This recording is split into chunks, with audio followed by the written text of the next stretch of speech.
বুঝে পেলাম না। হাদিসটি বর্ণনা হচ্ছে আবু হুরায়রা থেকে।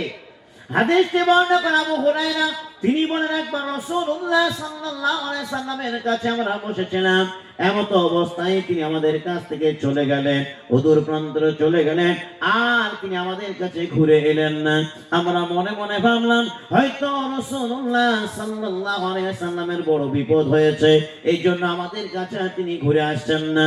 হযরত আবু হুরায়রা রাদিয়াল্লাহু তাআলা তিনি বলছেন, ও সাহাবায়ে কেরামগণ, তোমরা দাঁড়িয়ে যাও, রাসূলুল্লাহ সাল্লাল্লাহু আলাইহি সাল্লামকে খুঁজে বের করতে হবে, হয়তো তিনার বিপদ হয়েছে। সবাই দাঁড়িয়ে গেল। আবু হুরায়রা রাদিয়াল্লাহু তাআলা তিনি বলছেন, আমি সমস্ত সাহাবায়ে কেরামদেরকে চতুর্দিকে ছিটিয়ে দিলাম, সবাই চতুর্দিকে চলে গেল রাসূলুল্লাহ সাল্লাল্লাহু আলাইহি সাল্লামকে খুঁজতে। এমনকি আমি নিজেই দাঁড়িয়ে গেলাম ওই নবীকে খুঁজতে খুঁজতে মদিনায় গিয়ে পৌঁছালাম। মদিনায় গিয়ে একটি ব্যক্তি গোত্রে গিয়ে পৌঁছালাম, বানু নজ্জার গোত্রে গিয়ে পৌঁছালাম। সেখানে দেখতে একটা বাগান, ওই বাগানের চতুর্পাশে ঘুরে ঘুরে দেখলাম বাগানের ভিতরে যাওয়া যায় কিনা, একটাও রাস্তাও খুঁজে পেলাম না।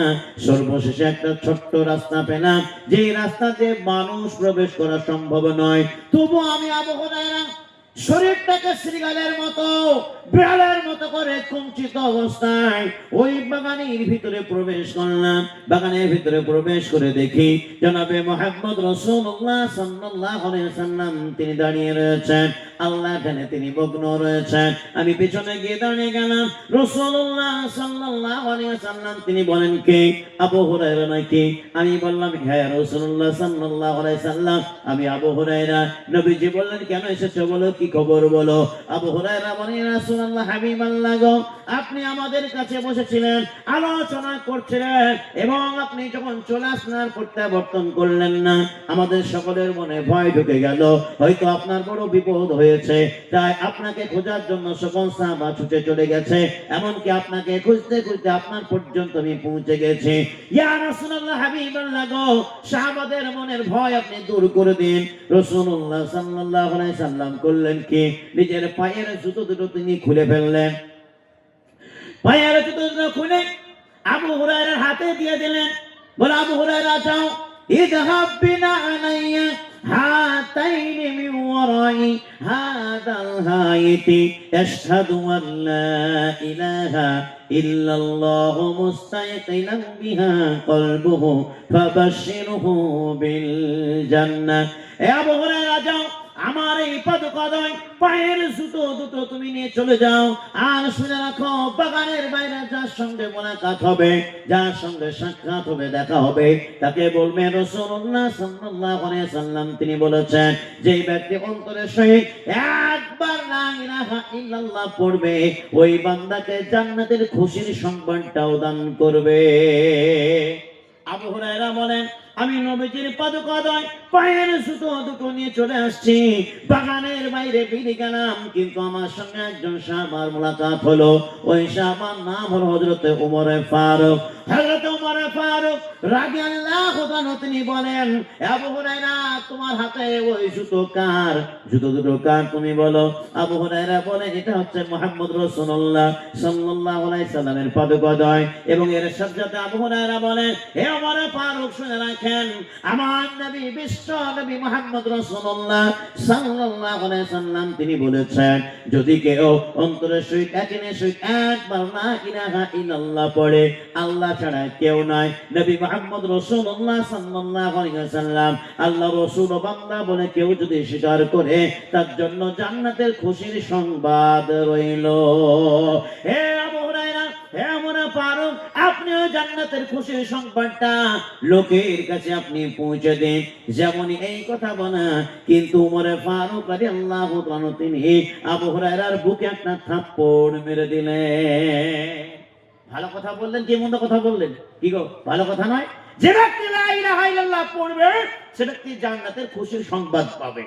ভালো কথা বললেন, আর ভালো কথা বলেই আল্লাহ রাসূল পাঠিয়েছেন।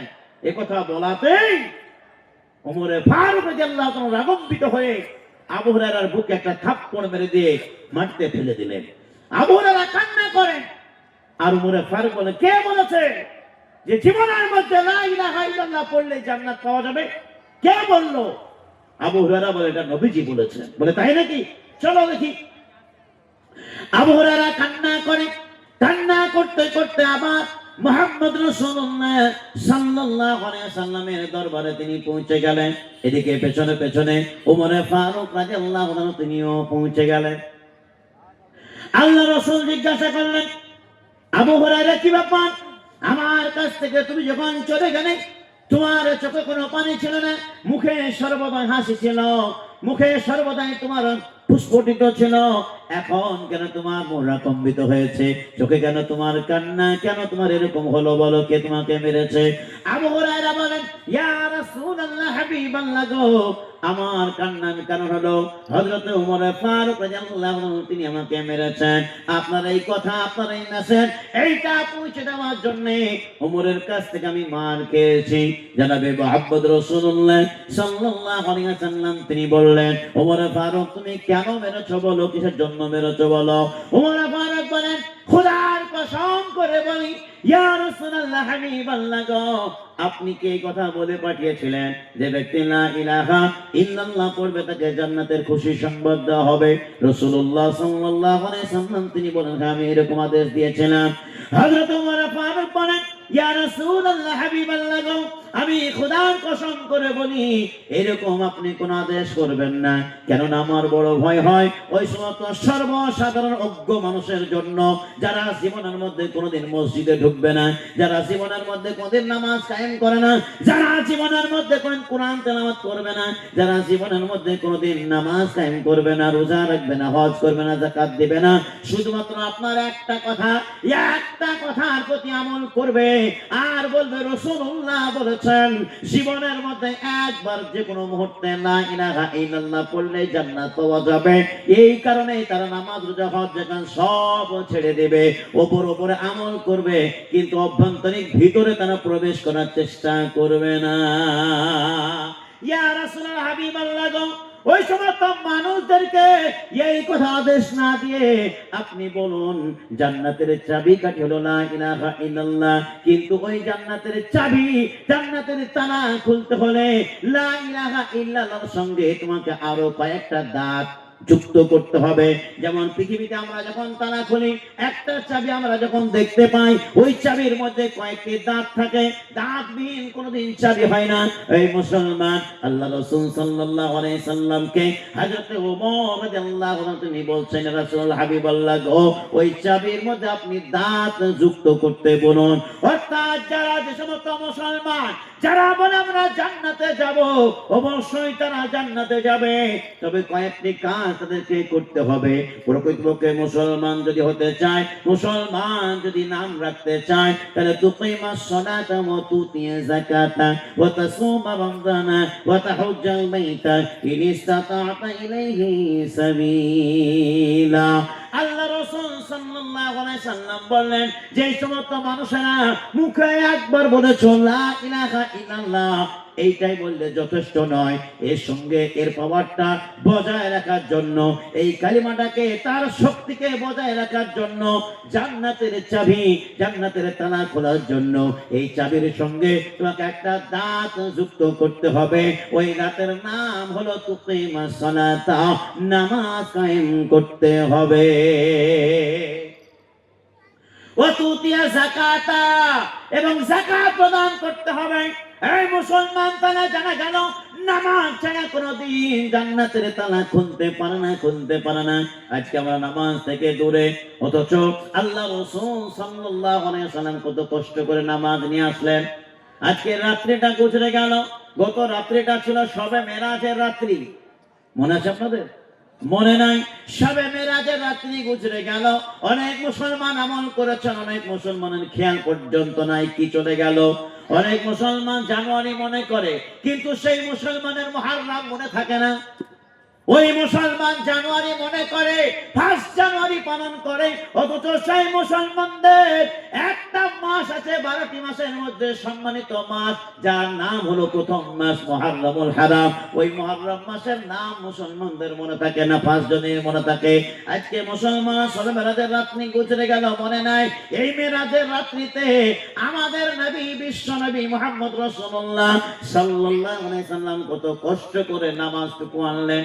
এত কষ্ট হলো, সেই কষ্টের বদলা আমরা একটুকু পর্যন্ত দিলাম না। আমরা হাতের মুঠোয় নামাজ পেয়ে গেলাম, তবু আদায় করতে পারলাম না। আমার নবী বিশ্ব নবী মুহাম্মদ রাসূলুল্লাহ সাল্লাল্লাহু আলাইহি সাল্লাম রাত্রে বেলায় তিনি ঘুমন্ত অবস্থায় রয়েছেন, এবং সময় হযরতে জিবরাইল আলাইহিস সালাম এসে নবীকে ডাকলেন এবং তুললেন, তোলার পরে নিয়ে চলে গেলেন। খুব সংক্ষিপ্ত আমাদেরকে উদাহরণ দিয়ে বলে যায়, যখন নবী মুহাম্মদ রাসূলুল্লাহ সাল্লাল্লাহু আলাইহি সাল্লামকে হযরত জিবরাইল আলাইহিস সালাম উঠিনে চলে যাচ্ছে মেরাজের রাত্রিতে আল্লাহ রাব্বুল আলামিনের সঙ্গে সাক্ষাৎ করার জন্য। সিদরাতুল মুনতাহা যখন পৌঁছে গেলেন, 7টি আসমান পরিক্রমণ করার পরে যখন তিনি পৌঁছে গেলেন সিদরাতুল মুনতাহায় পৌঁছে গিয়ে আল্লাহ রাব্বুল আলামিনের সঙ্গে এবার দিদার হবে।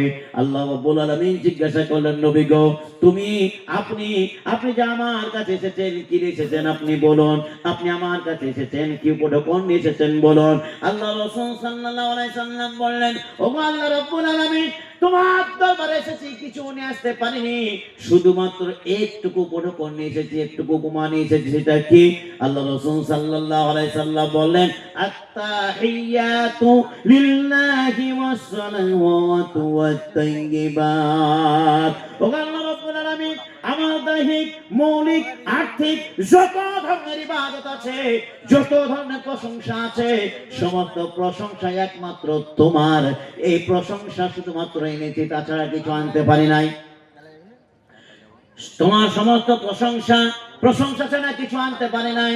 আল্লাহ রাব্বুল আলামিন বললেন, আসসালামু আলাইকা আইয়ুহান নাবিয়্যু।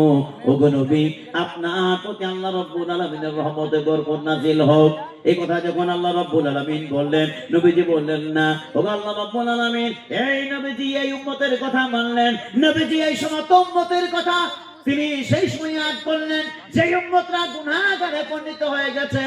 আল্লাহ রাসূল সাল্লাল্লাহু আলাইহি সাল্লাম তিনি মনে মনে ভাবলেন, যদি আমার প্রতি শুধুমাত্র রহমত বরকত নাযিল হয়, আমার উম্মতরা কোথায় যাবে?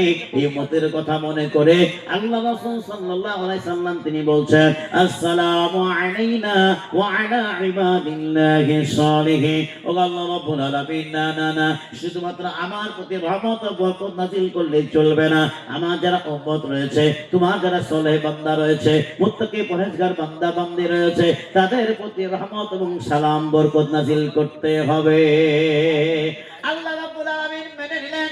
এই কথোপকথন চলছে, কথোপকথন চলার পরে সাক্ষী দেয় ওই ফেরেশতা মণ্ডলীগণ। তারা বলে, আশহাদু আল্লা ইলাহা ইল্লাল্লাহ ওয়া আশহাদু আন্না মুহাম্মাদুর রাসূলুল্লাহ। কথা ক্লিয়ার হয়ে গেল, পরিষ্কার হয়ে গেল। আল্লাহ রাসূল এবার চলে আসবেন। এমন সময় আল্লাহ রাব্বুল আলামিন রাসূলুল্লাহ সাল্লাল্লাহু আলাইহি সাল্লামকে একটা উপমা দিয়ে দিলেন, একটা উপঢৌকন দিলেন, একটা উপহার দিয়ে দিলেন। আল্লাহ রাসূল সাল্লাল্লাহু আলাইহি সাল্লামকে বলো, গো নবীজি, আপনার উম্মতের প্রতি আমি একটা উপঢৌকন দিলাম, একটা আইন পাস করলাম, যার নাম হলো 50 ওয়াক্ত নামাজ। কয় ওয়াক্ত? 5 ওয়াক্ত তো পড়তে পারি না। যদি 50 ওয়াক্ত থাকতো তাহলে মনে হয় পড়তে হবে না, কেউ মনে করতো নাকি? 50 ওয়াক্ত নামাজ ধারিত হয়ে গেল। আল্লাহ রাসূল চলে আসছেন। আপনারা ঘটনা জানেন, আল্লাহ রাসূল সাল্লাল্লাহু আলাইহি সাল্লাম ফিরে আসছেন। হযরত মুসা আলাইহিস সালামের সঙ্গে টক্কর হয়ে গেল, দেখা হয়ে গেল। কথোপকথনের মাধ্যমে আবার তিনি ফিরে গেলেন। একবার নয়, দুইবার না, পরপর তিনি 9 বার যাওয়া আসা করলেন। 5 9 45 মাইনাস হয়ে গেল, থাকলো কয়েকটা? 5 50 থেকে 45 বাদ গেল, এখন রইল 5 ওয়াক্ত। 5 ওয়াক্ত নামাজ এবার তিনি নিয়ে আসছেন। তবু হযরত মুসা আলাইহিস সালাম আবার তিনি বললেন আরেকবার আপনি চলে যান, কিন্তু আল্লাহ রাসূল সাল্লাল্লাহু আলাইহি সাল্লাম বলেন না, আর আমার যেতে ভালো লাগছে না, এবার আমার লজ্জা লাগছে, লজ্জাবোধ মনে হচ্ছে।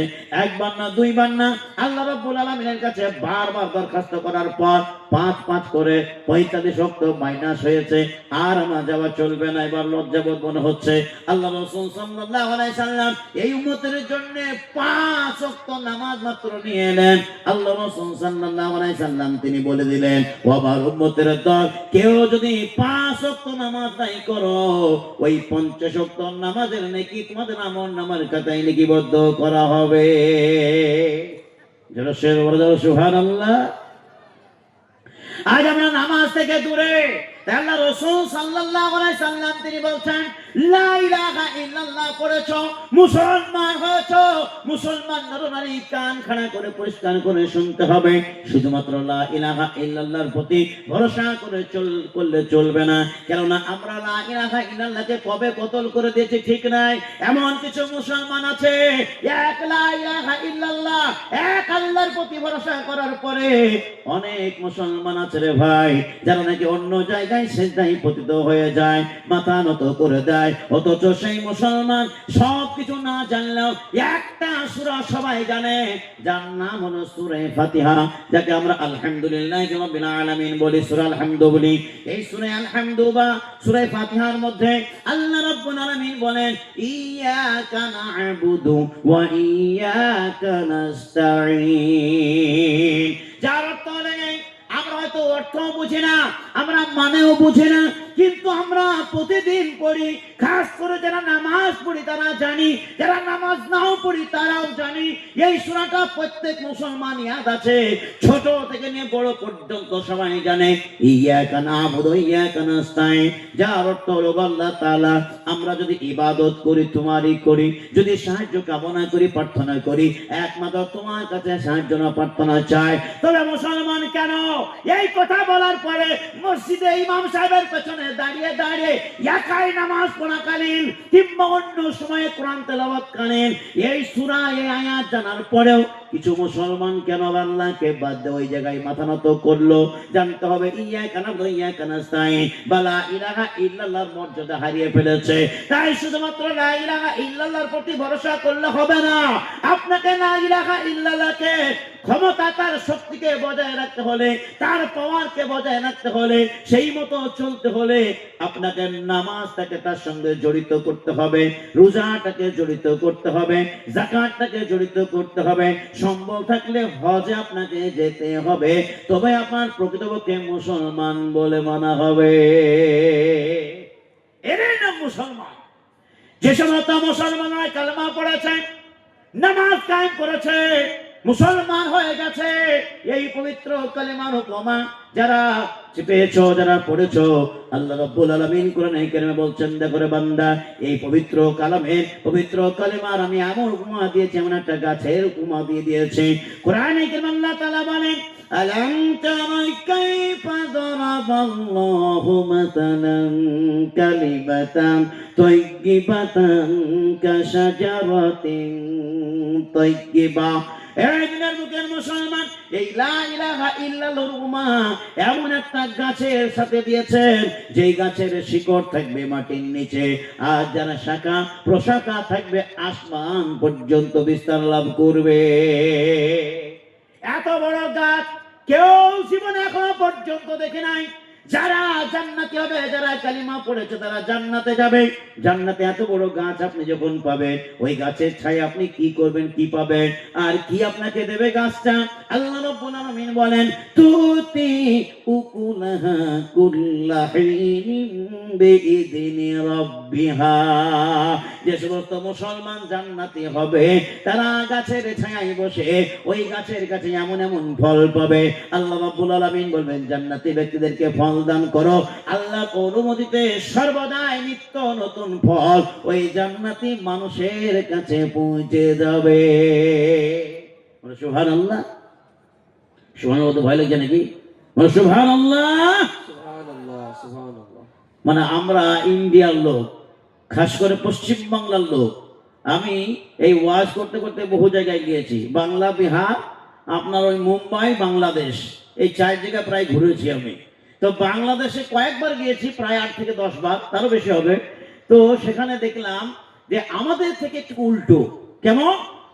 যত আয়াত পড়বো, যত কথা বলবো, তত তারা জাগ্রত হওয়ার জন্য নারায় থাকবে, সুবহানাল্লাহ লাগাবে। আর আমাদের এখানে যত চুপচাপ থাকতে বলবো তত ভালো হবে, নাকি গো? এটা আমাদের উল্টো। তবে এটা একটা কোন ভালো, মন দিয়ে, মনোযোগ দিয়ে কোরআনে কারীম শোনাটা সবচেয়ে উত্তম। আপনারা মন দিয়ে শুনেন। আল্লাহ রাব্বুল আলামিন বলেন, বান্দানে সূরা আহজাবের এই 35 নম্বর আয়াতকে সামনে রেখে কিছু কথা বলার জন্য আপনাদের কাছে এসেছি। কোরআনে কারীমে আল্লাহ রাব্বুল আলামিন প্রথমে বলছেন, ইন্নাল মুসলিমিনা ওয়াল মুসলিমাত। যার কথাগুলো আপনাদের সামনে তুলে ধরা হয়েছে, প্রকৃতপক্ষে আত্মসমর্পণকারী মুসলমান হতে হলে এই কথাগুলো, এই কথার প্রতি আপনাদের সকলকে আমল করতে হবে। এর জন্য আল্লাহ রাব্বুল আলামিন বলেন, বান্দারে মুসলমান হওয়ার পর এবার 2 নম্বর কথাটা আল্লাহ রাব্বুল আলামিন তুলে ধরেছেন কি, ওয়াল মুমিনিনা ওয়াল মুমিনাত। প্রকৃতপক্ষে মুমিন হতে হবে। মুমিন এবার কারা? কোরআন খুলে দেখতে হবে কোরআনে কি বলে। আল্লাহ রাব্বুল আলামিন বলেন, ইন্নামাল মুমিনুনা আল্লাযীনা ইযা যুকিরাল্লাহু ওয়াজিলাত قلوبهم وإذا تليت عليهم آياته زادتهم إيمانا وعلى ربهم يتوكلون। আল্লাহ রাব্বুল আলামিন বলেন, বান্দারে মুমিনিনা ওয়াল মুমিনাত, প্রকৃতপক্ষে মুমিন পুরুষ আর মুমিনা নারী যদি আমরা হতে পারি, তাহলে ওই 10 শ্রেণী মানুষের মধ্যে থেকে যদি আমরা এই শ্রেণীর মধ্যে পড়ি, তাহলে আমাদের জন্য আল্লাহ তাআলা যে ওয়াদা করেছেন জান্নাত অবশ্যই পাবো। সেটা কি? আল্লাহ রাব্বুল আলামিন শেষের বেলায় বলে দিয়েছেন। এখন মুমিনের সংজ্ঞাটা শুনে রাখেন। প্রকৃতপক্ষে মুমিন তারাই যাদের কাছে কোরআন তেলাওয়াত করা হবে, যাদের কাছে কোরআন আলোচনা করা হবে, কোরআনের কথা বলা হবে, কোরআনের কথা শুনে তাদের ঈমানের বৃদ্ধি হবে, আর তাদের অন্তরটা নরম হবে, মনে শান্তি পাবে, আর তারা একমাত্র আল্লাহ রাব্বুল আলামিনের প্রতি ভরসা করবে। পৃথিবীর কোন দেব দেবী বা কোন কিছুর প্রতি তারা ভরসা করবে না। এরাই হলো পাক্কা ঈমানদার। এবার হাদিসের দিকে আসুন তো দেখি, ঈমান কাকে বলা হয়? আল্লাহ রাসূল সাল্লাল্লাহু আলাইহি সাল্লামকে জিজ্ঞাসা করা হলো, ইয়া রাসূলুল্লাহ, হাবিবাল্লাহ গো, ফাখবিনি আনিল ঈমান, আপনি আমাকে ঈমান সম্পর্কে একবার জ্ঞাত করুন। হযরত মুহাম্মদ রাসূলুল্লাহ সাল্লাল্লাহু আলাইহি সাল্লাম তিনি ঈমান সম্পর্কে জ্ঞাত করছেন। ঈমান সম্পর্কে বলছেন, আল ঈমানু তুমিনা বিল্লাহি ওয়া মালাইকাতিহি ওয়া কুতুবিহি ওয়া রুসুলিহি ওয়াল ইয়াউমিল আখিরি ওয়া তুমিনা বিল কদরি খাইরিহি ওয়া শাররিহি মিনাল্লাহি তাআলা ওয়াল বা'থি বা'দাল মাউত। আল্লাহ রাসূল সাল্লাল্লাহু আলাইহি সাল্লাম বলেন, আল ঈমানু তুমিনা বিল্লাহ, একমাত্র ঈমানের সঙ্গে হলো একমাত্র আল্লাহ রাব্বুল আলামিনের প্রতি বিশ্বাস করা বা ঈমান আনা ভরসা করা, এবং আল্লাহ রাব্বুল আলামিন ফেরেশতা মণ্ডলীকে সৃষ্টি করেছেন, ফেরেশতাদেরকে বিশ্বাস করে নেওয়া, রাসূলদের প্রতি বিশ্বাস স্থাপন করা, হাসর নাসরকে বিশ্বাস করা, আখিরাতকে বিশ্বাস করা, মওতকে বিশ্বাস করা, ভাগ্যে যা কিছু আছে, ভালো মন্দ, বিপদ আপদ, সুখ দুঃখ, বড় লোক কিংবা গরিব দরিদ্র, যা কিছু হয় সব আল্লাহর পক্ষ থেকে হয়। এই কথার প্রতি বিশ্বাস করার নাম হলো ঈমান। এখন আমরা আল্লাহকে বিশ্বাস করেছি ঠিকই, রাসূলকেও বিশ্বাস করেছি ঠিকই, কিন্তু রাসূলের আদর্শ মানতে পারি নাই, আল্লাহর কথা এখনো পর্যন্ত দিলে দিলে আমরা জাগ্রত করতে পারি নাই, আমলে পরিণত করতে পারি নাই, কোরআন অনুযায়ী আমরা কোনদিন জীবন যাপন তৈরি করতে পারি নাই। আল্লাহ রাব্বুল আলামিন রাসূল বলেন, তুমিনা বিল্লাহি ওয়া মালাইকাতিহি ওয়া কুতুবিহি ওয়া রাসূলিহি ওয়াল ইয়াউমিল আখিরি ওয়া তুমিনা বিল কদরি খাইরিহি ওয়া শাররিহি মিনাল্লাহি তাআলা ওয়াল বা'থি বাদাল মাউত। বান্দারে, আপনার ভাগ্যে যা কিছু আসবে সব আল্লাহর পক্ষ থেকে, কথাটাও আমরা ভরসা করতে পারলাম না।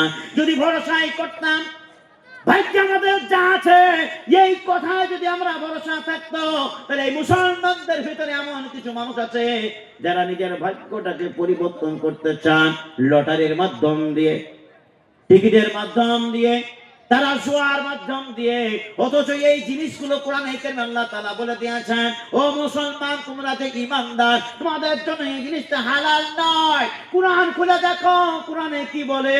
মৌলদের কথা মানতে হবে না, বক্তাদের কথা শুনতে হবে না, ইমাম সাহেবদের কথা মানতে হবে না।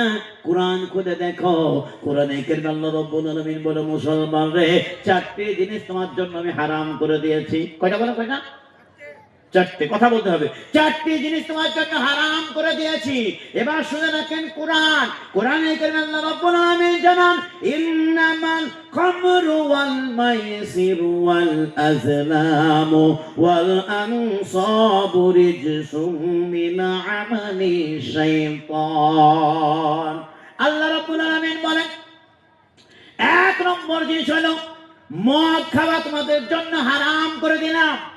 আজ মুসলমান জানে আমার জন্য মদ হালাল নয়। সব মুসলমান জানে, এমন কেউ বাদ নাই। জানা সত্ত্বেও কিছু মুসলমানের বাচ্চা আছে যারা মদ ছাড়া থাকতে পারে না।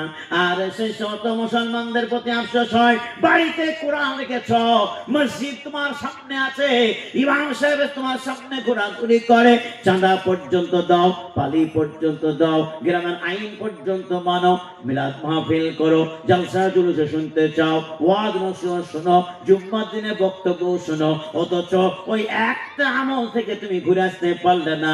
আজ পর্যন্ত মদ ছাড়তে তুমি পারলে না। মদ তো ছাড়বে না, আবার বাহাদুরি দেখায়। আমার চাইতে বড় কে মদ খরকে, কে বড় মস্তান আছে। আল্লাহ তাআলা বলছেন, বান্দারা, এই সূরা আযাবের শেষে আল্লাহ তাআলা জানিয়ে দিয়েছেন তোমাদেরকে মাগফিরাত দেব, জান্নাত দেব। তবে এই জান্নাত পেতে হলে প্রতিযোগিতা করতে হবে, নেকির প্রতিযোগিতা করতে হবে। আজ মুসলমান ঈমানদার নেকির প্রতিযোগিতা করে না, বরং তার পরিবর্তে গুনাহের প্রতিযোগিতা করে। কোরআন কি বলছে? সাবিকু ইলা মাগফিরাতিম মির রাব্বিকুম ওয়া জান্নাতিন আরদুহা কাআরদিস সামাই ওয়াল আরদ। বান্দারে, তোমরা প্রতিযোগিতা করো।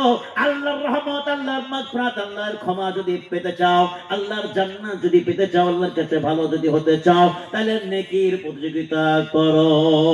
নেকির প্রতিযোগিতা করলে আল্লাহ রাব্বুল আলামিন বলেন, এমন একটা জান্নাত তোমাদেরকে দান করব যার লম্বা চওড়া এই জমি থেকে আসমান পর্যন্ত হবে। এত বড় জান্নাত আপনি নিয়ে কি করবেন? হ্যাঁ, আর এত বড় জান্নাত আপনাকে দেওয়া হবে, এটা আল্লাহর ওয়াদা। তবে এত বড় জান্নাত পেতে হলে ওই কোরআনের আইন আপনাকে মানতে হবে। মুখে তো বললে হবে না। এবার আসি আমরা কোরআনে কারিমে। আল্লাহ তাআলা বলছেন, বান্দারা প্রতিযোগিতা করো, নেকির প্রতিযোগিতা। কিন্তু আমরা নেকির প্রতিযোগিতা করি না। কে সবচাইতে বড় তাসবিহ চায়, কে সবচাইতে ভালো খেলা জানে, কে সবচাইতে বড় মদখোর, কে সবচাইতে বড় মস্তান। আমার কথায় কেউ রাজ করিয়েন নাই ভাই, কোরআনের কথায় আসুন। আল্লাহ রাব্বুল আলামিন রাসূল সাল্লাল্লাহু আলাইহি সাল্লাম বলেছেন, ওই মানুষদের ভিতরে প্রতিযোগিতা ছিল। আজকে আপনাদের ভিতরে যেমন প্রতিযোগিতা আছে, ওই সাহাবাদের ভিতরে প্রতিযোগিতা ছিল, কিন্তু তার উল্টো আমাদের চাইতে অনেক পার্থক্য। একদিন রাসূলুল্লাহ সাল্লাল্লাহু আলাইহি সাল্লাম তিনি করলেন কি, তাবুকের যুদ্ধ 9 হিজরিতে আরম্ভ হলো, গরমের টাইম, আর যেতে অনেক টাকার দরকার। তাই রাসূলুল্লাহ সাল্লাল্লাহু আলাইহি সাল্লাম তিনি বললেন, ও সাহাবায়ে কেরামগণ, তোমরা ওই তাবুকের যুদ্ধের জন্য আল্লাহর রাস্তায় তোমরা তোমাদের বাড়ি থেকে কিছু টাকা জমা করো, চাঁদা জমা করো। এবার প্রতিযোগিতা আরম্ভ হয়ে গেল। দেখেন কেমন করে। হযরত আবু বকর সিদ্দিক, ওমর ফারুক, ওসমান গনি, আলী রাদিয়াল্লাহু তাআলা আনহু, অন্যান্য সাহাবারা তারাও রয়েছেন। ওই সাহাবাদের ভিতরে এবার মনে মনে প্রতিযোগিতা শুরু হয়ে গেল। রাসূলুল্লাহ বলেছে, আল্লাহর রাস্তায় কিছু চাঁদা দিতে হবে, দান করতে হবে। ওমর ফারুক রাদিয়াল্লাহু তাআলা তিনি মনে মনে ভাবছেন, এই তো বড় সুযোগ পেয়ে গেলাম, আবু বকরকে এবার আমি হারিয়ে দেব। কেমন দেখেন, ভালো নিয়ত, কেমন সুন্দর নিয়ত দেখেন। ওমর ফারুক মনে মনে ভাবছেন, এবার এই সুযোগে আবু বকরকে আমি হারিয়ে দেব। যেহেতু আমি তো অর্ধেক মাল বাড়িতে রাখবো আর অর্ধেক মাল আল্লাহ রাসূল সাল্লাল্লাহু আলাইহি সাল্লামের জন্য, আল্লাহ রাব্বুল আলামিনের জন্য তার রাস্তায় বিলীন করে দেব। সকাল হয়ে গেল, এবার ফায়সালা আরম্ভ হবে, এবার তার যুদ্ধ আরম্ভ হয়ে গেল। এবার তর্ক বিতর্ক কেমন করে হচ্ছে দেখেন। রাসূলুল্লাহ সাল্লাল্লাহু আলাইহি সাল্লাম বলছেন, প্রতিযোগিতায় যখন নাম দিয়ে দিল, রাসূলুল্লাহ সাল্লাল্লাহু আলাইহি সাল্লাম বলেন, ও সাহাবায়ে কেরামগণ, তোমরা বলো কে কি এনেছো, কত টাকা তোমরা চাঁদা দিবে বলো। ওমর ফারুক রাদিয়াল্লাহু আনহু তিনি বলছেন, ইয়া রাসূলুল্লাহ, হাবিবাল্লাহ গো, খোদার কসম করে বলি, আমার বাড়িতে যা কিছু ছিল আমি হিসাব নিকাশ করে দেখেছি। হিসাব নিকাশ করার পর অর্ধেক অংশ আমার পরিবারের জন্য রেখে এসেছি, আর অর্ধেক অংশটা আপনার জন্য বা আল্লাহর জন্য এই দিনের জন্য আমি বিলীন করে দিলাম। কতটা দিলেন বলেন? কতটা? অর্ধেক। অর্ধেক। পক্ষান্তরে মনে মনে ভাবছেন, আমি এবার আবু বকরকে হারাবো। আবু বকর রাদিয়াল্লাহু আনহুকে এবার জিজ্ঞাসা করা হলো, আবু বকর, এবার তুমি বলো কতটা মাছ আল্লাহর রাস্তায় দান করেছো, দান করবে বলো। আবু বকর রাদিয়াল্লাহু আনহু তিনি বলছেন, ইয়া রাসূলুল্লাহ, হাবিবাল্লাহ গো, খোদার কসম করে বলি, আমার বাড়িতে যতটুকু ধন সম্পদ ছিল আমি শুধুমাত্র আমার বাড়িতে আমার পরিবারের জন্য আল্লাহ এবং আল্লাহর রাসূলের নামটাই রেখে এসেছি। বাকি অংশটুকু, বাকি সম্পদটুকু সব আল্লাহর রাস্তায় আল্লাহর জন্য আমি বিলীন করে দিলাম। সুবহানাল্লাহ বলা যাবে না? ওমর রাদিয়াল্লাহু আনহু তিনি এবার মনে মনে বলছেন, ওগো আল্লাহ তাআলা, আমি মনে মনে ভেবেছিলাম আবু বকরকে হারিয়ে দেব, এবার তো পারলাম না।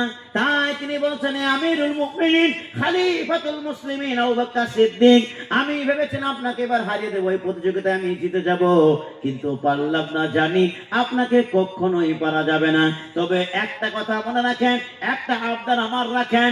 একটা আবদার হলো এই, আপনি আমার সারা জীবনের নেকিগুলো আপনার আমলনামার খাতায় ট্রান্সফার করে নিন, পরিবর্তন করে নিন, পাল্টে নিন, আর আপনার একটা রাত্রের নেকি আমার খাতায় আপনি দিয়ে দিন। হযরত ওমর ফারুক তিনি জানেন, একদিনকার নেকি আবু বকর সিদ্দিকের একটা রাত্রির নেকি সারা জীবনের নেকি ওই ওমর ফারুক যদি করেন তবু ওই সমতুল্য তিনি হবেন না।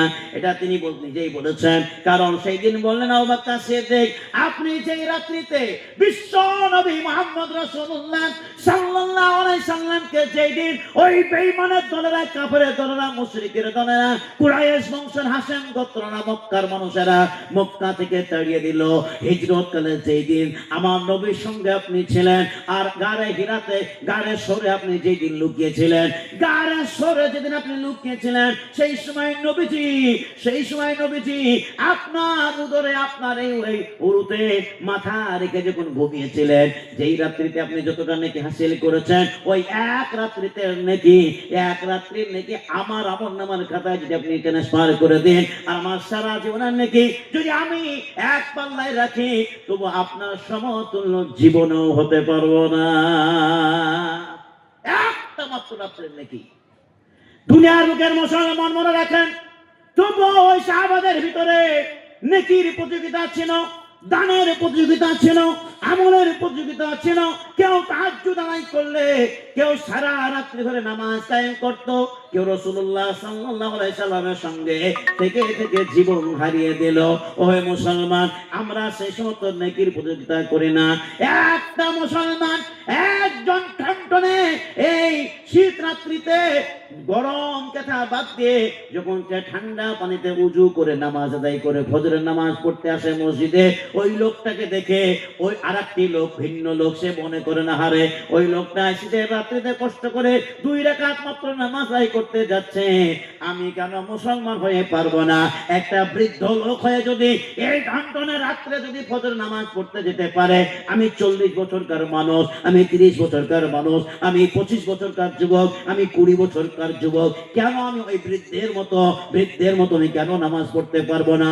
ওই বৃদ্ধ মানুষের মতো কেন আমি ফজর নামাজ আদায় করতে পারবো না? ওই মানুষটা যদি আজান দেয়, আমি কেন আজান দিতে পারবো না? ও যদি জামাতে নামাজ পড়ে, আমি কেন মসজিদে রাত্রিতে যেতে পারবো না?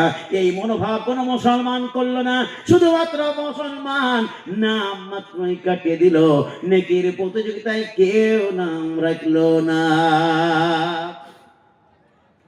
আল্লাহ রাব্বুল আলামিন বলেন, বান্দারে নেকের প্রতিযোগিতা করো, কিন্তু আমরা নেকি করলাম না। এবার মস্তানের প্রতিযোগিতা করলাম, আমরা মদ খাওয়ার প্রতিযোগিতা করলাম, তাস পিটার প্রতিযোগিতা করলাম। এবার কোরআনে আসুন তো দেখি এই কাজগুলো ভালো না মন্দ। কোরআন তো আমরা বাড়িতেও রেখেছি, কিন্তু একবার কোরআনের ভাষা বুঝে দেখিনি, কোরআনের ভাষা বুঝে দেখিনি। আজ কোরআন কিনে ছিনিমিনি খেলছে, অমুসলিমরাও খেলছে, অন্যান্য জাতিরাও খেলছে। আজ কিয়ামত পর্যন্ত কেউ কোরআনের একটা হরফ কেউ নকল করতে পারে নাই। সামান্য এক বিধায়ক, যার নাম আমি আপনাদের সামনে আনতে চাই না, একজন বলেছে কোরআনে ভুল বিকৃত আছে, একজন বলেছে কোরআনে এমন কিছু কথা আছে যে অমুসলিমদেরকে যেখানে দেখবা সেখানে তোমরা কতল করো। কিন্তু ওই বিধায়ক একটাও বুঝলো না। কোরআনের আয়াত বুঝতে হলে আগের শব্দ দেখতে হবে, পরের শব্দ দেখতে হবে, আগের আয়াতটাকে দেখতে হবে, পরের আয়াতটাকে আপনাকে বুঝতে হবে। কিছু শুধুমাত্র কিঞ্চিত পরিমাণ কেটে নিয়ে আপনার মানে অর্থ দাঁড়ায় না, মানে অর্থ করলে আপনার ক্ষতি হবে। এই জন্য বলি রে ভাই, একটা আপনাদেরকে উদাহরণ দিই, চমকানো উদাহরণ আপনারা শুনে যান। কোরআনে কারিমে বলছেন ইয়া আইয়ুহাল্লাযীনা আমানু, এই মুসলমান উদাহরণটা ভালো করে শুনুন। ইয়া আইয়ুহাল্লাযীনা আমানু, এই ঈমানদারেরা, লা তাকরাবুস সালাহ, নামাজের ধারে কাছে যেও না। তাহলে এখন আপনারা কি করবেন আমাকে এবার? সবাই বলে নামাজ পড়ো, কিছুক্ষণ 1 ঘন্টা পড়বে তো 1 ঘন্টা ধরে আমি তো বলে যাচ্ছি নামাজ পড়ো নামাজ পড়ো। আর এই মুহূর্তে যদি বলি নামাজ পড়া দূরের কথা, নামাজের ধারে কাছে যেও না, তাহলে আমাকে কি ছাড়বে? কেউ ছাড়বে না। বলবে মহাশয় আপনি ভুল বলছেন, কোরআনে কোথায় লেখা আছে নামাজ পড়তে যেও না? আমি বলছি কোরআনে লেখা আছে নামাজ পড়া দূরের কথা, নামাজের ধারে কাছে যেও না। কিন্তু এতটুকু শুনলে আপনার চলবে না। এবার আপনাকে আগেও দেখতে হবে, পরেও দেখতে হবে কি বলা আছে, কখন যেতে মানা করেছে। কোরআন বুঝতে হলে আপনাকে ভালো করে বুঝতে হবে। এখানে লেখা আছে এখানে পেশাব করিবেন না, করিলে জরিমানা হবে। আপনি বাঙালি ভালো করতে জানেন, স্কুল কলেজ পাস করেছেন, আপনি পড়ছেন এখানে পেশাব করিবেন না, করলে জরিমানা হবে। এই মুসলমান, পড়া কি কোন জায়গায় ভুল হলো? না ঠিক হলো না ভুল হলো? আমি তো রিডিং পড়তে জানি, ঠিক পড়েছি, দন্তানায়কার না পড়েছি, এখানে পড়েছি, সব আমি ঠিক পড়েছি। ভুলটা আমি কোন জায়গায় করেছি? ভুলটা আমার মারাত্মক হয়েছে, যেই ভুলের কারণে আপনার 100 নম্বর কাটা যাবে, সব কাটা যাবে। এই জায়গায় মারাত্মক ভুল হলো কি, আপনাকে জরিমানাও দিতে হবে, মার খেতে হবে। কি পড়েছেন আপনি? এখানে লেখা ছিল পেশাব করিবেন না, করিলে জরিমানা হবে। আপনি পড়ছেন এখানে পেশাব করিবেন না, করলে জরিমানা হবে। নাটাকে যখন আপনি ওই দিকে লাগিয়ে দেবেন, অর্থ পাল্টে যাবে। অর্থ যখন পাল্টে যাবে, আপনাকে মার খেতে হবে, জরিমানাও দিতে হবে। এমনি ভাবে এক বিধায়ক কোরআনের অর্থ বার করতে গিয়ে ওলট পালট ভাষা ব্যবহার করলো।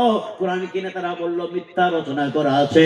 ওই মুসলমান, এই একটা কথা ভালো করে শুনে জানতো, অর্ধেক কথা শুনে গেলে তো হবে না।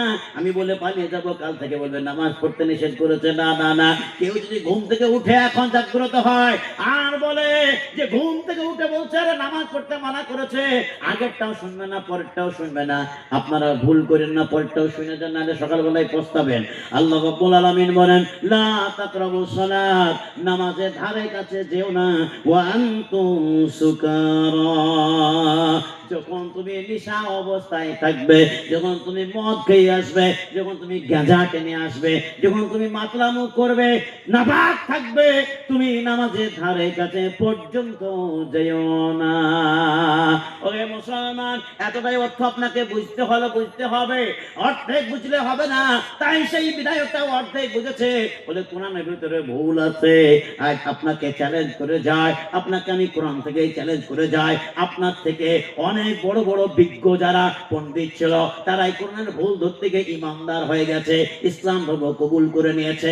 সামান্য মাত্র আল্লাহ রাব্বুল আলামিন বলে দিলেন, যখন বেঈমানের দলেরা তারা বলল এই কোরআন মুহাম্মদের লেখা, এই কোরআন তো আমরা মানব না, মুহাম্মদ আমাদের মতো মানুষ, এই মানুষের কথা কেন আমরা মানব? আল্লাহ রাব্বুল আলামিন বলেন নবী গো, ওই মানুষেরা আপনাকে বলে আপনার কথা, অথচ তো আপনি তো লিখতেও জানতেন না, পড়তেও জানতেন না। ওই মানুষের আপনার কথা বলে, এই কথা, এই কিতাব কিন্তু কোন মানুষের কিতাব নয়। এই কথা যদি আল্লাহ রাব্বুল আলামিন ছাড়া অন্য কোন মানুষের কথা হতো, অবশ্যই এই কিতাবের ভিতরে ভুল থাকতো। কোরআন তার প্রমাণ করে দিয়েছে। 5 পারা খুলে দেখতে হবে। আল্লাহ রাব্বুল আলামিন 5 পারায় বলেন আফালা ইয়াতাদাব্বারুনাল কুরআনা ওয়ালাউ কানা মিন ইনদি গায়রিল্লাহি লাওয়াজাদু ফীহি ইখতিলাফান কাসীরা। বান্দারে, এই কোরআন যদি আমি আল্লাহ রাব্বুল আলামিন ছাড়া অন্য কোন মানুষের বাণী হতো, অন্য কোন মানুষের কথা হতো, অবশ্যই এই কথার ভিতরে ভুল থাকতো। এই কোরআন কার কথা বলুন তো এবার? কার কথা? কার কথা? আল্লাহর কথা। এই কথার ভিতরে ভুল থাকা তো দূরের কথা, এক চুল পরিমাণ সন্দেহের কোনো অবকাশ পর্যন্ত আল্লাহ তাআলা রাখেন নাই। আমি বলছি, কোরআন বলছে যারা কোরআন পড়তে জানে খুলতে হবে না, ওপরেই দেখবেন লেখা আছে, সুলতানের ওপরেই ওই মোটা মোটা অক্ষরে লেখা আছে, যালিকাল কিতাবু লা রাইবা ফীহি। এই কিতাব, যেই কিতাবের শব্দের কোনো অবকাশ পর্যন্ত নাই। বেঈমানের দলেরা তারা বলল কোরআন আমরা স্বীকার করব না, এটা মুহাম্মদের লেখা, মানুষের লেখা। আল্লাহ রাব্বুল আলামিন উত্তর দিয়ে দিলেন, আবার সেই মানুষেরা বলল না, আমরা ভুল মানে পেয়েছি, আমরা নকল করতে শিখেছি, আমরা নকল করে দেখাবো।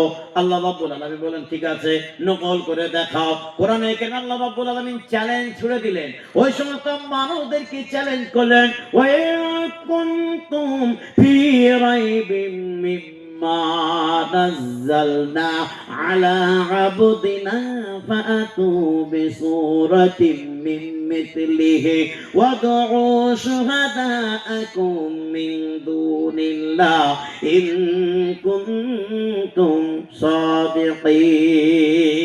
প্রথম পারাতে আল্লাহ তাআলা বলেন, ওহে বান্দা, ওই দুনিয়ার বুকের মানুষেরা, তোমরা শুনে রাখো, আমি যেই কিতাব আমার শ্রেষ্ঠ বান্দা মুহাম্মদ সাল্লাল্লাহু আলাইহি সাল্লামের প্রতি নাজিল করেছি, ওই কিতাবের প্রতি তোমরা যদি কেউ সন্দেহ করো, আমি আল্লাহ তাআলা অর্ডার দিয়ে দিলাম, এরকম সন্দেহযুক্ত একটা কিতাব তোমরা নিয়ে এসো নাকি।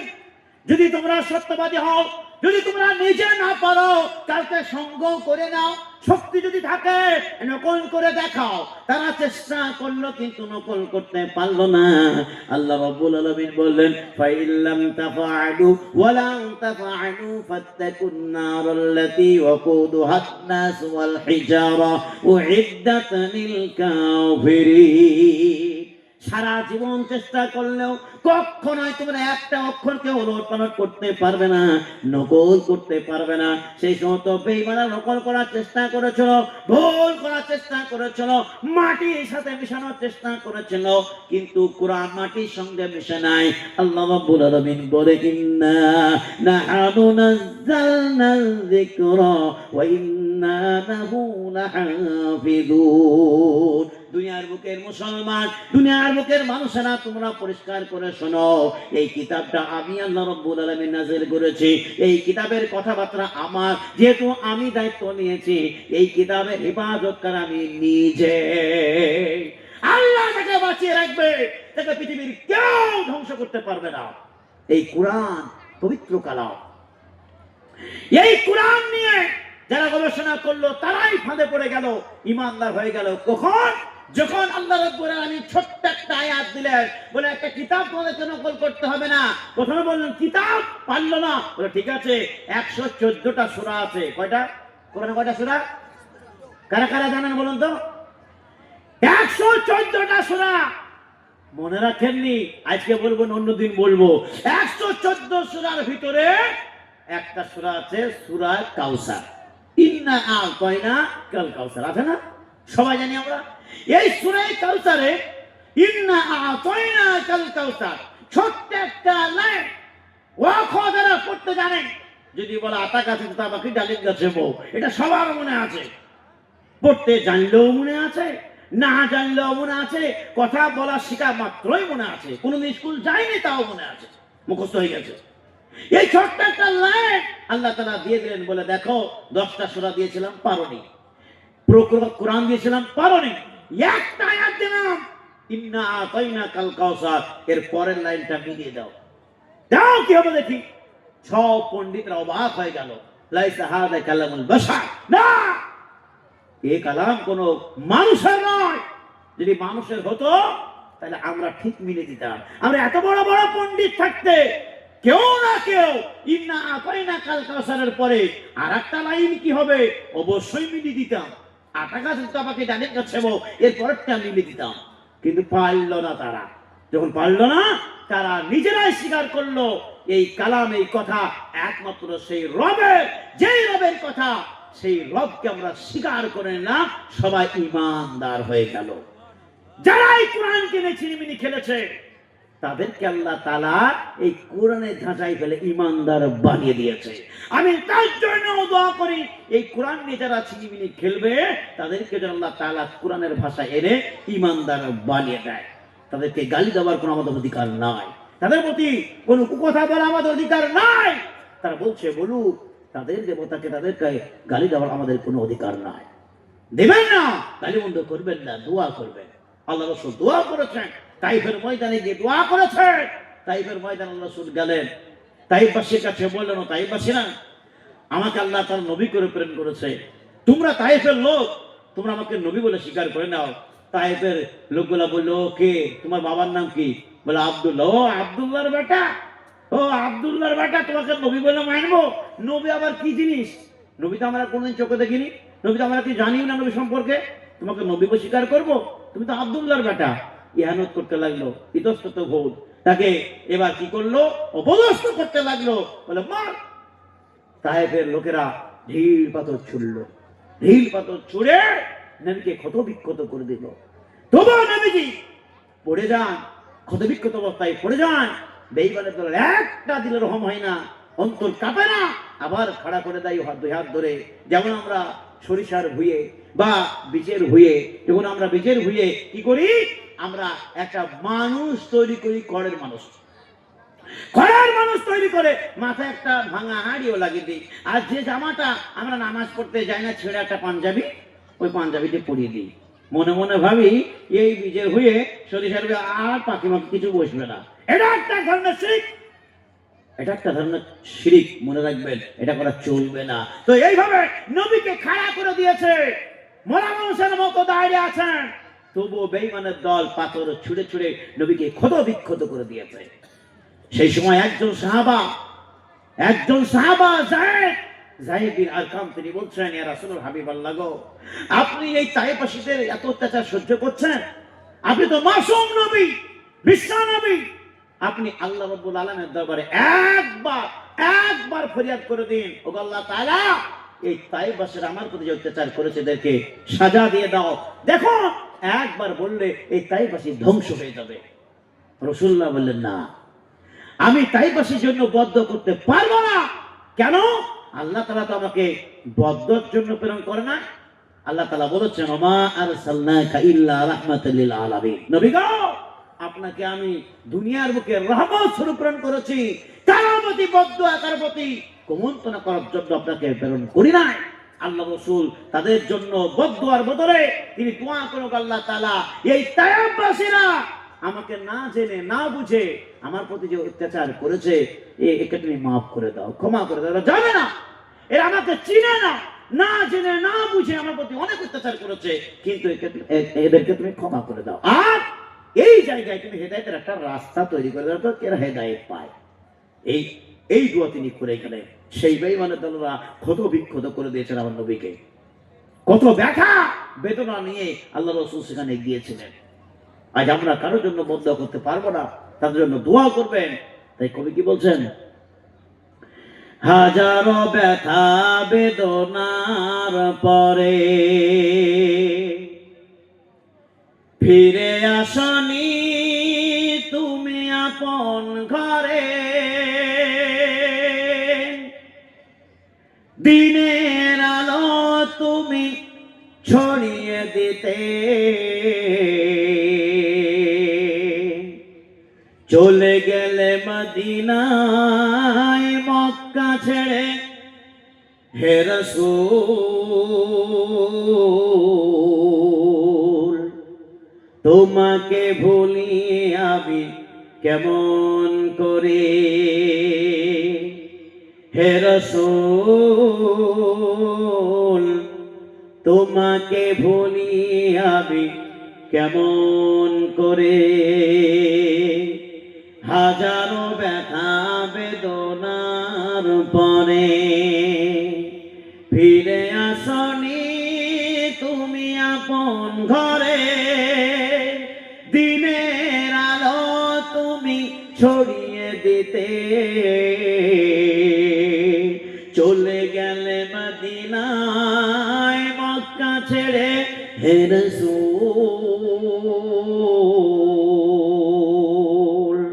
তোমাকে ভুলি আমি কেমন করে হে রাসূল, তোমাকে ভুলি আমি কেমন করে। কে দেখে দিন প্রচারের তরে নিজেকে দিয়েছ মিলিয়ে, তাই ফের কাফেরেরা চিনল না আলো, দুষ্ট ছেলেদের পিছু দিল নিয়ে। কে দেখে দিন প্রচারের কাজে নিজেকে দিয়েছ বিলিয়ে, তাই ফের কাফেরেরা চিনল না আলো, দুষ্ট ছেলেদের পিছু দিল নিয়ে।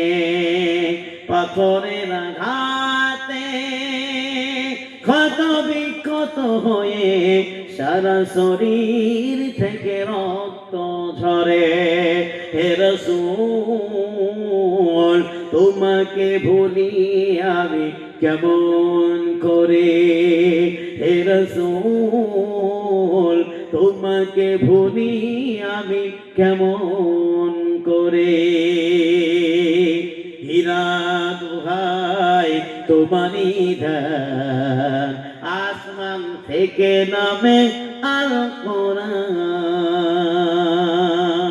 ভাঙলো সবার ভুল তোমারই তরে, আসলো কোরআনের ছায়া তলে। ওমর আলী আবু বকর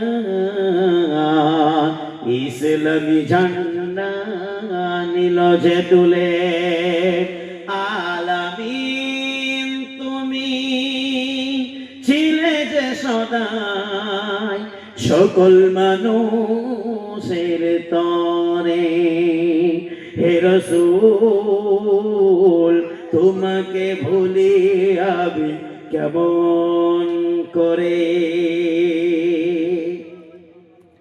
আজ সেই মহানবীকে আমরা এখনো পর্যন্ত ভুলতে পারি নাই। কি বলে আমার নবীজি এত কষ্ট করে দিনের দাওয়াত দিয়ে গেলেন, ইমানের দাওয়াত দিয়ে গেলেন, নামাজ নিয়ে আসলেন, সে সমস্ত ইমান থেকে আমরা নামাজ থেকে দূরে সরে আছি। তাই বলছিলাম এই মুসলমান ভালো করে মনে রাখবেন, যে সমস্ত মুসলমানদের কাছে কোরআন থাকার পরেও যারা জানে কোনটা হারাম কোনটা হালাল কোনটা হারাম সব জানার পরেও যারা এখনো ফিরে আসতে পারে নাই, তাদের জন্য একটা আয়াত আমি পেশ করেছিলাম। বলেছিলাম চারটি জিনিস তোমাদের জন্য হারাম করা আছে, বলেছিলাম না? বলেছিলাম না? চার জিনিস হারাম করেছে। এই কথাটা বলে দিই, অর্থ থাকা ভালো নয়। জেনে রাখুন, 1 নম্বর হলো মদ খাওয়া হারাম, 2 নম্বর হলো মাইসিরু জুয়া খেলা হারাম। আজকে জুয়া খেলতে মুসলমানের ছেলেরা ইমাম মানে না, মুসল্লি মানে না, গণ্যমান্য মানুষ মানে না, ভালো রাস্তা মানে না, সদর মানে না, সড়ক মানে না, যেখানে সেখানে বসে পড়ে তাস পিটায়।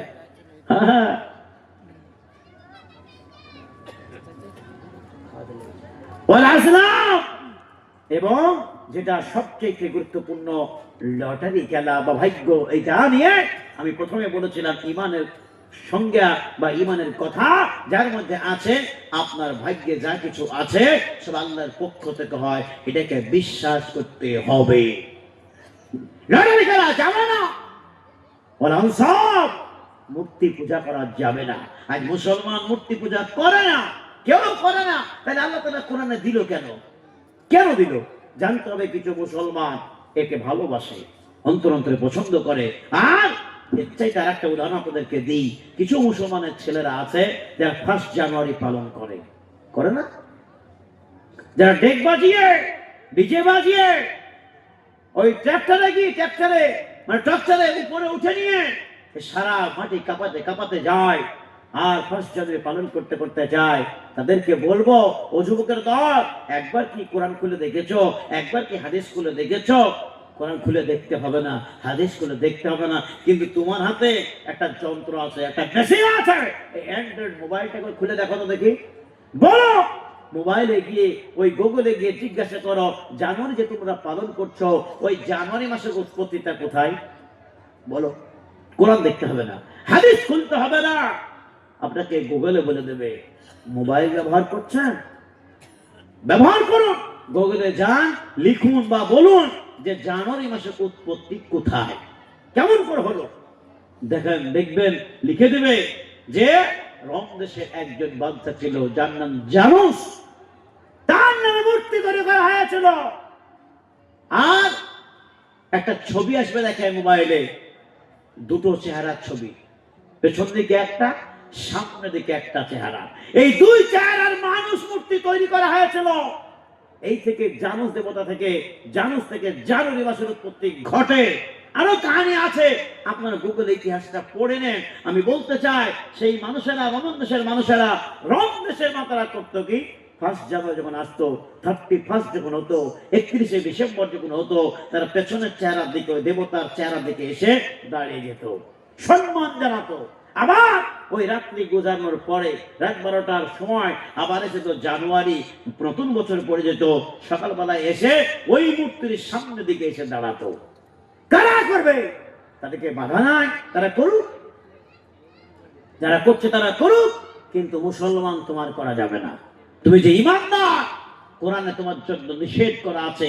আল্লাহ রাসূল বলছেন, মান তাশাব্বাহা বিকওমিন ফাহুয়া মিনহুম, উম্মতের দল, তোমরা যদি কার অনুসরণ করো, কোন জাতির অনুসরণ করো, সেই জাতির সঙ্গে তোমাকে জাহান্নামে যেতে হবে। তাই এই দিনটাকে আমরা পালন না করে, আমরা মুসলমান, আমাদেরও মাস আছে মুহররম মাস, এই মুহররম মাসকে আমরা পালন করব। মুহররম মাসে আল্লাহ রাসূল সাল্লাল্লাহু আলাইহি সাল্লাম তিনি বলেছেন, মুহররম মাস এলে আল্লাহ রাসূল বলেন, তোমরা 10টি রোজা পালন করো, 1 থেকে 10 পর্যন্ত রোজা পালন করো। তাও পারলাম না, আল্লাহ রাসূল বলেন, ঠিক আছে, কমপক্ষে আশুরার দিনটাকে রোজা রাখো, 10ই মুহররম এই দিনটাকে তোমরা রোজা রাখো, ইবাদত করো, জিকির করো, কোরআন তেলাওয়াত করো। যে সমস্ত সাহাবারা, যে সমস্ত আম্বিয়া কেরামগণ দিনের জন্য, দিনের পথে গিয়ে মৃত্যুবরণ করেছেন, শহীদ হয়ে গেছেন, যে সমস্ত হাক্কানি উলামায়ে কেরামগণ দিনের জন্য প্রাণ হারিয়েছেন, তাদের জন্য এই কোরআন পড়ে একটুকু রুহের মাগফিরাতের উদ্দেশ্যে দোয়া কামনা করো, যাকাত দাও, ভালো কাজ করো। করলাম না, আশুরার দিন এলো, যেখানে সেখানে আমার মুহররমের দিনে ছুটলাম। আমাদের বিখ্যাত নামকরা জায়গা মুর্শিদাবাদ, হাজারদুয়ারি, লালবাগ, এখানেও কিছু কিছু লোক যায়। কে বানা করেছে আপনাদেরকে? যাবে, ভিড় করবে, কিন্তু কোরআন মানবেন না, হাদিস মানবেন না। যদি হাদিস মানেন, ওই জায়গাটা আপনাকে যেতে নিষেধ নয়, কিন্তু উপলক্ষ করে আপনারা যাচ্ছেন, সেখানে গিয়ে ভিড় করছেন, মেদাই পড়ছেন গিয়ে, আর হাই হোসেন বলে চিৎকার করছেন। এটা আমাদের জন্য ঠিক নয়। যেটা ঠিক সেটা করুন, রোজা রাখুন, ইবাদত করুন। তাই আমরা মুসলমান ফার্স্ট জানুয়ারি পালন না করে ফার্স্ট মুহররম পালন করে দেখাবো, তবেই জানবো যে আমরা জানুয়ারি পালন করছি, তবেই জানবো আমরা মুহররম পালন করছি। তাদের ধর্ম কেন মানতে যাব? তাদের আমরা মত কেন মানতে যাব? আমাদের মতটা আমরা মানি, কোরআনে যে কথা বলা আছে কোরআনের কথা মানি।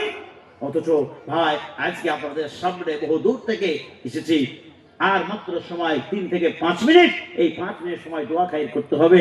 তাই কোরআনের ভাষা দিয়ে কথা বলতে শুরু করেছিলাম, যার মধ্য থেকে নিয়ে আমি বলেছিলাম কি, সূরা আহজাব, সূরা আহজাবের 35 নম্বর আয়াতটা মাত্র 2টি কথা, মাত্র 2টি কথা আপনাদের সামনে উল্লেখ করেছি। এক হচ্ছে প্রকৃতপক্ষে মুসলমান পুরুষ, আর প্রকৃতপক্ষে মুসলমান নারী, আর মুমিন পুরুষ আর মুমিনা নারী। এই দুটোর ভিতরে আমরা যদি পড়ি, তাহলে আমাদের জন্য রয়েছে মাগফিরাত আর জান্নাত। কেউ আপনাকে ক্ষমা করবে না, একজন ক্ষমা করতে পারবে। যতই বড় আপনি গুনাহগার হন না কেন, আমরা আপনাদেরকে, আমরা নিজেদেরকে গুনাহগার মনে করলে আল্লাহ তাআলা সেদিন ক্ষমা করে দেবেন। তিনি ছাড়া কেউ ক্ষমা করতে পারবে না। যেদিন সবাই সারিবদ্ধভাবে দাঁড়াবে, কেউ একটা শব্দ করতে পারবে না যতক্ষণ না পর্যন্ত আল্লাহ তাআলা হুকুম না দিবে। কোরআন বলছে, কোরআনে কারিমে আল্লাহ রাব্বুল আলামিন বলেন, ইয়াউমা ইয়াকুমুর রূহু ওয়াল মালাইকাতু সাফফান লা ইয়াতাকাল্লামুনা ইল্লা মান আযিনা লাহুর রাহমান। 30 পারা সূরা নাবা। আল্লাহ রাব্বুল আলামিন বলেন, বান্দারে সেই দিন কিয়ামতের দিবসে কেউ কথা বলতে পারবে না। সবাই সারিবদ্ধভাবে দাঁড়িয়ে থাকবে, তো শব্দ পর্যন্ত কারো মুখ থেকে বের হবে না।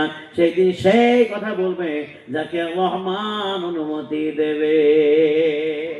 রহমান ছাড়া কেউ মাগফিরাত পাবে না, ক্ষমা পাবে না। সেটা আল্লাহ রাব্বুল আলামিন ক্ষমা করে দিবেন। তাই এখন থেকে আল্লাহ রাব্বুল আলামিনের দরবারে আপনারা তওবা করুন, ক্ষমা চান। জীবনে যা কিছু করেছি, যা কিছু হয়েছে, দিনের দিবালোকে, রাত্রির অন্ধকারে, জেনে বুঝে না জেনে যা কিছু হয়েছে আপনি জানেন, আল্লাহ জানে। সব কিছু মিলিয়ে আল্লাহ রাব্বুল আলামিনের দরবারে এখন থেকে তওবাকারী হয়ে যান। যদি তওবা করে নেন, আল্লাহ রাব্বুল আলামিন তিনি বলেন, ওই তওবাকারীকে আমি সবচেয়ে বড় ভালোবাসি। যেই বান্দা রাত্রি থেকে নিয়ে সকাল পর্যন্ত গুনাহ করে, এক ওয়াক্ত নামাজ কায়েম করলো না, রাত্রিতে শুয়ে পড়লো, সকালবেলায় উঠে পড়লো, আল্লাহ রাসূল সাল্লাল্লাহু আলাইহি সাল্লাম বলেন, কেউ তোমাদেরকে ক্ষমা করবে না, মাফ করবে না। মাফ যদি করে একজন করবে, তিনি হচ্ছে রহমান। ওই রহমান সকালবেলায় তার হাত দুটো প্রসারিত করে দাঁড়াবে আর বলবে, বান্দা, যেই বান্দা রাত্রি থেকে নিয়ে সকাল পর্যন্ত গুনাহ করেছো, একটা নেকির কাজ করোনি, আমি আল্লাহ রাব্বুল আলামিন তোমার প্রতি নারাজ হই নাই। আমি আল্লাহ তাআলা তোমার জন্য হাত দুটো প্রসারিত করেছি। এসো রে বান্দা, এসো, এই সকাল বেলাতে আমার দরবারে তোমরা ক্রন্দন অবস্থায়, কাকুতি মিনতি অবস্থায় আমার দরবারে তোমরা ছোট হয়ে, ক্ষুদ্র হয়ে আমার দরবারে তোমরা তওবা করো। আমি আল্লাহ তাআলা তোমার জীবনের গুনাহ মাফ করে দিয়ে তোমাকে মুত্তাকি পরহেজগার বান্দা বানিয়ে নেব। এসো, কে আছো, তওবা করে নাও। আবার আল্লাহ রাব্বুল আলামিন বলেন, বান্দারে, ওই সকাল থেকে রাত পর্যন্ত তুমি গুনাহ কাজ করেছো, কিন্তু ওই গুনাহ করে করে একটা নেকির কাজ করতে পারো নাই। আল্লাহ রাব্বুল আলামিন বললেন, বান্দারে, আমি নারাজ হই নাই। আমি যদি নারাজ হতাম, ওই মদ কর, সুদ কর, জুয়া কর, জেনা কর, কাউকে আমি রিজিক পর্যন্ত দিতাম না। যারা নাফরমান